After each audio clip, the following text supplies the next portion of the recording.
एक दिन हम सब एक दूसरे को सिर्फ ये सोचकर खो देंगे कि वो मुझे याद नहीं करता, तो मैं उसे क्यों याद करूं।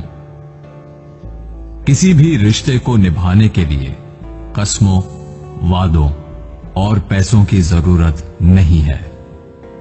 बस उसे निभाने के लिए दो खूबसूरत लोग चाहिए, एक जो भरोसा कर सके और दूसरा जो उसे समझ सके। एक दिन दर्द ने दौलत से कहा, तुम कितनी खुश नसीब हो, हर कोई तुम्हें पाने की कोशिश करता है, और मैं कितनी बदनसीब हूं, हर कोई मुझसे दूर जाने की कोशिश करता है।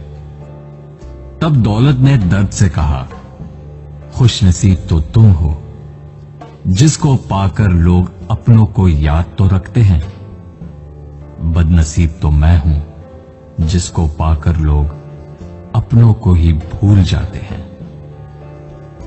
आपकी खुशी में आपके साथ वो होगा जिसे आप अपना मानते हो, पर आपके गम में सिर्फ वही आपके साथ होगा जो आपको